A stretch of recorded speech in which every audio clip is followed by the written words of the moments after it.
Məndən bu kitab barədə, kitabın daxilində olan yazıların barədə soruşurlar, maraqlanırlar. Təbii ki, tam olaraq, yəni mən istəmirəm burada hər bir şey açıb ağartmaq, aydın məsələdir. Amma müəyyən qədər qısa da olsa məlumat verim ki, burada siz novella görəcəksiniz, hekayə görəcəksiniz, piyes görəcəksiniz.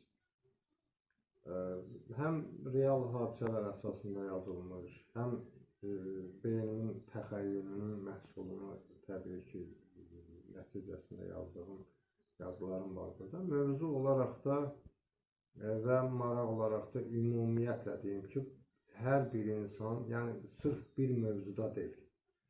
Yəni yazısı var ki, onun yazdığı kitab detektiv janrındadır.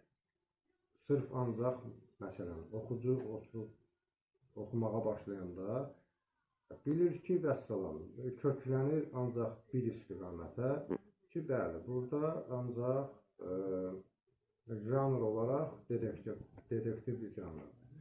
Amma burada müxtəlif janrlardadır, müxtəlif mövzulardadır.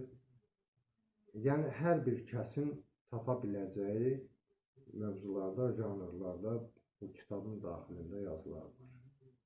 Hekayələr, əhvalatlar, piyes, novella.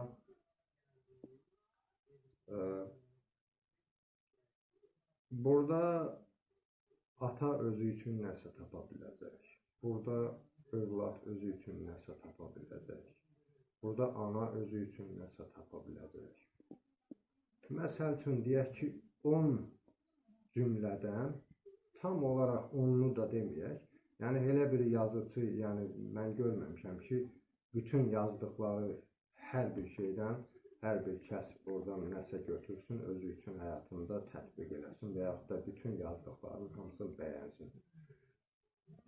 10 yazılanın ən azından heç olmasa bir cümlə, 2 cümlə də olsa o öz həyatında tətbiq edəcək və şuur altında onun sabitlənəcək, təbii ki, təsir edəcək. Həm mənəvi, həm ruhani baxımdan. Üstəgəl də burada dostluqdan söhbət var, üstəgəl vətənpərvərlik baxımından. Yəni, mövzu burada çoxdur.